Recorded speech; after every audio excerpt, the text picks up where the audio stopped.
Bonjour à tous, aujourd'hui on va parler de Bloodlines, le sixième chapitre de la saga Final Destination, sorti en 2025, l'année dernière donc. Alors désolé pour le montage, mais vous n'aurez pas droit aux images de la bande-annonce cette fois, parce que c'est une production Warner Bros et ils n'autorisent pas grand-chose. Ceci étant dit, avant de commencer cette critique, je vais remettre un peu les choses dans leur contexte. Le premier film est sorti en 2000, il y a tout de même 26 ans maintenant, avec le succès que l'on connaît. Destination Finale, c'était un slasher pas forcément extraordinaire, mais assez malin, dans lequel le tueur mystérieux auquel on était habitué dans ce genre cinématographique était remplacé par la mort en personne. Et ce tueur invisible était assez créatif dans ses œuvres, puisqu'il tuait les gens par effet domino, de sorte que chaque exécution ressemblait à un accident survenu après un très mauvais concours de circonstances. Bref, on connaît désormais bien la formule, et j'avoue avoir fortement apprécié chacune des suites de cette série, à l'exception du quatrième volet qui apportait bien peu de choses à l'histoire, et qui est surtout sorti pour surfer opportunément sur la vague de 3D qui faisait fureur à l'époque. En dehors de celui-ci, la saga réussissait à amuser et à apporter quelques variations à son concept de base, que ce soit dans le deuxième épisode plus sinistre avec son incroyable accident de la route, ou le troisième avec ses morts de plus en plus improbables mais tellement marrantes. Même le cinquième épisode, dévoilé 11 ans après le premier, s'en sortait haut la main, avec son sadisme assumé, ses personnages parfois surréalistes et quelques innovations bienvenues dans leur tentative de tromper la mort. Mais voilà, la fête était finie et la série aux tueurs surnaturels sera mise en pause pendant 14 ans pour des raisons diverses, avant d'être réactivée en 2025, ce qui nous amène tout naturellement à ce nouveau chapitre de la saga. Alors on ne va pas trop s'étendre sur le pourquoi de ce dépoussiérage, vous vous en doutez, les producteurs ont estimé qu'il y avait encore du pognon à se faire avec la franchise. Et honnêtement, tant mieux pour eux du moment que la qualité est au rendez-vous pour le spectateur. Seulement voilà, je vous crache le morceau tout de suite, Final Destination Bloodlines est une véritable purge, bien pire que le quatrième épisode. Donc fuyez si vous ne voulez pas perdre 2 heures de votre vie. Oui, parce qu'en plus il dure quasiment 2 heures, c'est-à-dire que maintenant non seulement Hollywood nous sert de la merde, mais en plus on nous oblige à l'ingérer très lentement et à en savourer chaque bouchée sur des durées qui se rapprochent de plus en plus d'un bénure. Dans les années 80, j'ai vu un certain nombre de mauvais films d'horreur et je peux vous garantir qu'ils dépassaient rarement la barre des 1h30. Les gens qui les faisaient avaient encore en ce temps-là conscience de leurs limitations, ils avaient aussi un peu de respect pour le spectateur et ils avaient plutôt tendance à resserrer le montage pour essayer d'en conserver le meilleur, plutôt que d'en faire une odyssée étirée sur 3 générations de protagonistes. Certains ont bien tenté l'expérience avant, je pense bien sûr à Hellraiser 4, lui aussi intitulé Bloodline sans le S, qui était vraiment raté mais qui avait la décence de culminer à 1h25 de métrage seulement. Mais revenons à ce Destination Finale. J'y ai cru et j'avoue que je me suis bien fait avoir, mais j'avais quelques excuses. D'abord, c'est une saga que j'aime beaucoup et dont le 5e épisode m'avait rassuré sur son état de santé. Deuxièmement, j'ai eu le malheur de me laisser influencer par ces 2 sites bien véreux que sont Rotten Tomatoes et IMDb. C'est absolument stupéfiant puisque sur Rotten Tomatoes, Bloodlines présente des résultats insolents avec 92% d'opinions positives pour la critique, contre 86% pour les spectateurs. Quant à IMDb, qui est en général plus fiable, il nous crache un magnifique 6,7 sur 10 qui est certes moins délirant, mais tout aussi éloigné de la vérité. Rendez-vous compte que c'est à peu près la note du premier film de la saga. Vous en penserez ce que vous voudrez, mais en ce qui me concerne, ça ne vaut pas plus de 3 ou 4 sur 10, et encore. Alors pourquoi une telle catastrophe ? Qu'est-ce que c'est que ce cirque, dis-moi? Revenons sur les intentions des réalisateurs de ce truc.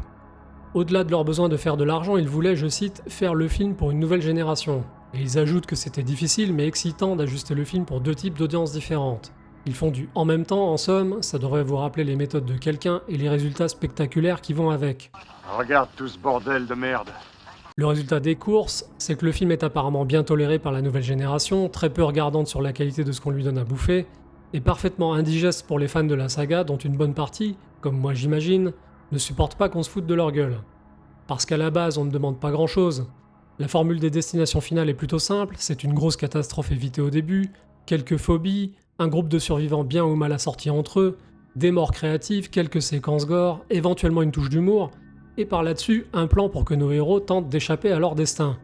Évidemment, ils l'ont déjà fait 5 fois, et il eût été bon de modifier significativement la recette tout en conservant les éléments les plus représentatifs. Bloodlines ne fait rien de tout ça. Tout ce qu'il fait, c'est étirer l'histoire d'une famille sur plusieurs générations, ce qui n'apporte strictement rien à l'affaire. Alors attention, à partir de là je mets des spoilers, donc si vraiment vous êtes motivé pour le voir quand même, arrêtez-vous là. Pour les autres, sachez que l'intrigue tient sur un ticket de métro. Une jeune femme survit à l'effondrement d'une tour dans les années 60 et sa descendance va se retrouver à son tour poursuivie par la mort. Voilà, c'est mince, mais pourquoi pas. Ça commence même plutôt raisonnablement bien avec le passage obligé de la séquence catastrophe. C'est paraît-il le morceau de bravoure du film et honnêtement ce n'est pas trop mal. La scène dure effectivement 18 minutes si on prend en compte la mise en place et elle remplit plutôt correctement le cahier des charges. Sans plus. Alors pourquoi sans plus ? Parce que c'est du vu, déjà vu, revu et re-revu. Mais bon, il faut s'en refarcir une parce que les nouvelles générations n'en auraient pas vu avant. C'est fantastique. Aussi je vous préviens, cette séquence est orangée. Oui, comme dans une majorité de films de ces dernières années, toutes les scènes d'intérieur sont orangées. Alors je sais qu'au début de Bloodlines on est dans un dance club, mais je suis à peu près certain d'avoir vécu des soirées et vu des films dans lesquels l'ambiance nocturne ne ressemblait pas à un coucher de soleil sur Mars. Mais passons, car un autre problème apparaît dans cette scène d'ouverture, c'est la débauche d'effets numériques. Il y en a absolument partout, et surtout là où il ne devrait pas y en avoir. Alors je sais que la tendance a commencé largement avant ce 6e chapitre, mais cette fois ils sont utilisés vraiment partout, à tout bout de champ, pour un oui ou pour un non, à tel point qu'on a l'impression de regarder des cinématiques de jeux vidéo. Les morts ne ressemblent pas à des morts, juste de simples pantins numériques qui ne font absolument aucun effet. Tout est artificiel et les rares plans rapprochés de gens qui brûlent ou qui se blessent ne rattrapent pas cette erreur. Aucune émotion ne se dégage de cette séquence totalement aseptisée et le problème c'est que cette marque de fabrique va se retrouver tout au long du film. Ça valait le coup de venir. Aussi, Final Destination Bloodlines essaye de nous fourguer une histoire alambiquée, une intrigue bordélique et pleine de trous dans laquelle n'espérez pas trouver la moindre innovation ou intelligence. Comme beaucoup de films ou de séries actuelles, le scénario n'est tout simplement pas terminé. Voilà quelques exemples du chantier qu'est ce film. Habituellement, après la catastrophe, le film coupe sur le personnage principal qui se réveille de sa vision avant d'empêcher le drame. Cette fois, le film coupe après la catastrophe pour nous emmener 60 ans plus tard, sur Stéphanie, la petite fille d'Iris, la protagoniste de la tour. Elle fait des cauchemars de cette même tour, en d'autres termes, elle rêve d'événements vécus par sa grand-mère, qu'elle-même n'a jamais connus de près ou de loin, ni la grand-mère, ni les événements. C'est ce que j'appelle de l'écriture de grosse feignasse. Messieurs, c'est le résultat d'un travail d'équipe, d'un groupe. D'un groupe de brillants chercheurs enfermés 10 ans dans le cocon d'un laboratoire sans aucune intervention extérieure. Il semblerait également que les deux réalisateurs aient été favorablement impressionnés par le Halloween de 2018, une bien mauvaise référence pourtant, puisque tout comme dans ce film, la grand-mère se construit une sorte de forteresse isolée pour mettre en échec son ennemi et lui survivre. Le design de la baraque est absolument grotesque, avec des pics dans tous les sens, on se croirait dans Mad Max, et à l'intérieur un taudis pas possible dans lequel la mort a largement de quoi s'amuser pour créer des accidents. Une relecture foireuse de la scène du premier film dans laquelle Alex, à l'époque joué par Devon Sawa, se calfeutrait chez lui en emballant tout ce qu'il pouvait tuer avec du scotch et de la mousse. Et ça durait quelques heures, pas 60 ans. Bref, c'est toujours la même chanson, les réalisateurs tentent de prolonger une idée plutôt intéressante piochée dans le premier film, mais comme ils ne comprennent pas ce qu'ils ont vu, leur relecture n'a strictement aucun sens. Le script est par ailleurs truffé d'idées absolument effarantes qui laissent entendre, en tout cas dans l'esprit des protagonistes, que quand on survit à une noyade ou une allergie après une perte de conscience, c'est qu'on est mort et ressuscité. Excellente idée. Et vu que le QI mondial est en chute libre, je ne devrais même pas m'étonner de retrouver de telles âneries dans un scénario.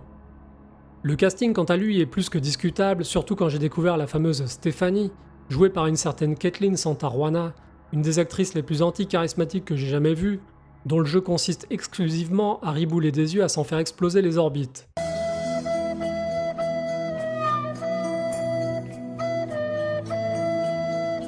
Vous avez deviné comme moi que le cahier des charges demandait de la diversité, quitte à mettre une moche dans le rôle principal.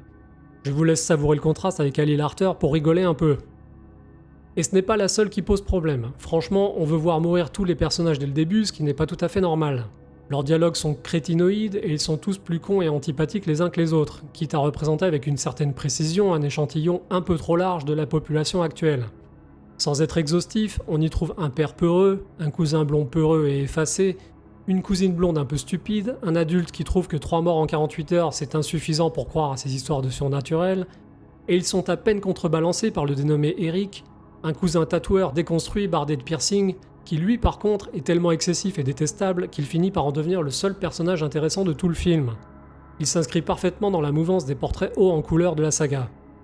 Si on nommait cette anomalie, vous me direz qu'on a un super motif pour les voir tous mourir de façon atroce. Sauf que, comme je le disais au départ, les morts numériques sont complètement fades et artificielles, sauf si vous aimez les cinématiques de jeux vidéo, ce qui rend l'expérience décidément très frustrante. Au final, que reste-t-il de potable dans tout ça ? Pas grand chose. Une scène plutôt créative dans un salon de tatouage, un retournement de situation inattendu, et c'est bien tout. Pour le reste, remballer la marchandise, circuler, il n'y a rien à voir. C'est pas du boulot sérieux, les enfants. Final Destination Bloodlines, c'est encore un recyclage de franchises dégueulasses, dont on ne peut même pas dire qu'il soit mal ficelé, c'est juste que le scénario n'est pas fini.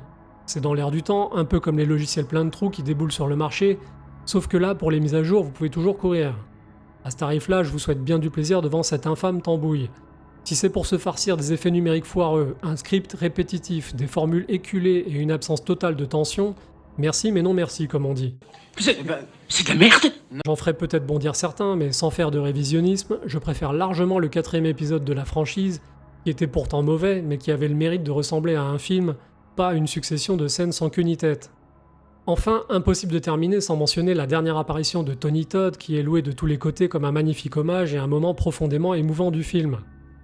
Autant vous dire que je ne l'ai pas vu comme ça. Ce personnage autrefois mystérieux revient offrir son aura charismatique à une nouvelle génération qui ne lui arrive pas à la cheville. L'insérer dans cette bouse, c'est juste une tentative particulièrement cynique de voler un peu de la superbe des épisodes précédents et de créer un lien artificiel avec les débuts de la franchise. Et comme les réalisateurs ne sont plus à ça près, autant briser le mythe au passage et révéler ses origines, histoire d'en faire un simple kidam comme les autres. Bravo, beau travail de destruction, messieurs les réalisateurs.